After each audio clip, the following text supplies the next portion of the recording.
बोलिए देवादिदेव आदिनाथ भगवान की, आचार्य गुरुवर श्री विद्यासागर जी महाराज की, हमारे गुरु गुणायतन प्रणेता, जन जन के प्रिय और शंका समाधान प्रणेता महाराज श्री प्रणाम सागर जी महाराज की, गुरुवर श्री संगान सागर जी महाराज की, गुरुवर की अक्षा में इच्छा महाराज जी, यहाँ आकर क्षमावाणी पर्व पर मुझे सम्मिलित होने का मौका मिला तो अति प्रसन्नता हुई। और आपके दर्शन मैंने कुंडलपुर में किए थे, सागर में किए थे, उसके बाद अभी मुझे टाइम मिला है और इस समय मैं आ पाई हूँ।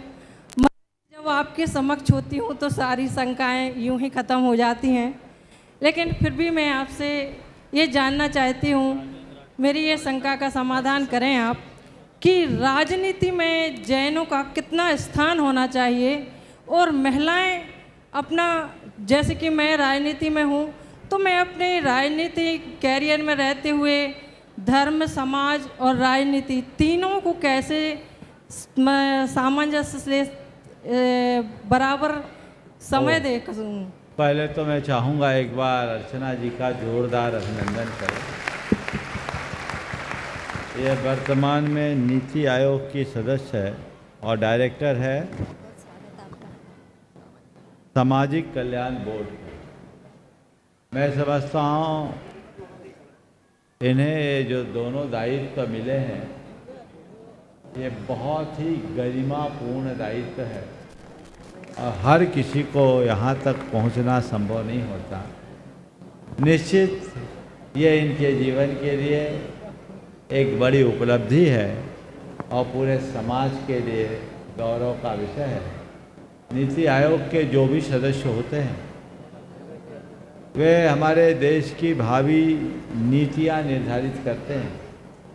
ऐसे आयोगों में यदि कोई निष्ठावान व्यक्ति जाता है तो निश्चित उससे हमारी संस्कृति को सही दिशा मिलती है, हमारी संस्कृति की रक्षा होती है। जो अर्चना जी ने प्राप्त किया है वह बहुत ही उपलब्धिपूर्ण बात है।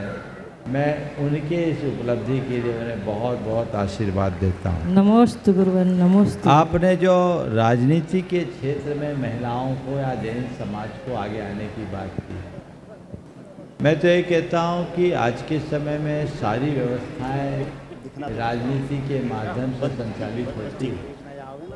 शासन और प्रशासन ये दो ही है सारी व्यवस्था को संचालित करने। सब लोग प्रशासन में लोग अपनी प्रतिभा के बल पर जाते हैं और प्रशासन को नियंत्रित करने वाले लोग शासक होते हैं जिनके हाथ में सत्ता की बागडोर होती है और वो राजनीति के बल पर ही पहुंचा जाता है। समाज के लोगों में राजनीतिक इच्छा शक्ति जगनी चाहिए और जिनमें ऐसी प्रतिभा है समाज को उन्हें प्रोत्साहित करना चाहिए और पूरी समाज को राजनीतिक पकड़ बना करके चलना चाहिए ताकि समाज की जो भी मूलभूत समस्याएं हैं उनका निराकरण और निवारण हो सके। नहीं तो कई बार राजनीतिक पकड़ के अभाव में थोड़ी थोड़ी बातों के आगे पूरी समाज को बहुत परेशान होना पड़ता है। इसलिए हमें इन बातों का ध्यान रख करके चलना चाहिए, आगे बढ़ना चाहिए और जो भी आगे बढ़ रहे हैं उन्हें हमें आगे बढ़ाने की कोशिश करनी चाहिए।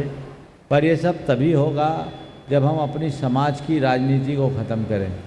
मुझे तो ऐसा लगता है हमारी समाज की सारी शक्ति आपसी राजनीति में खंडित हो जाती। यदि हम अपनी शक्ति को आपसी राजनीति में खपाने की जगह घनीभूत करें और रचनात्मक दिशा दें तो वो बड़ी उपलब्धि का कारण बन सकता है।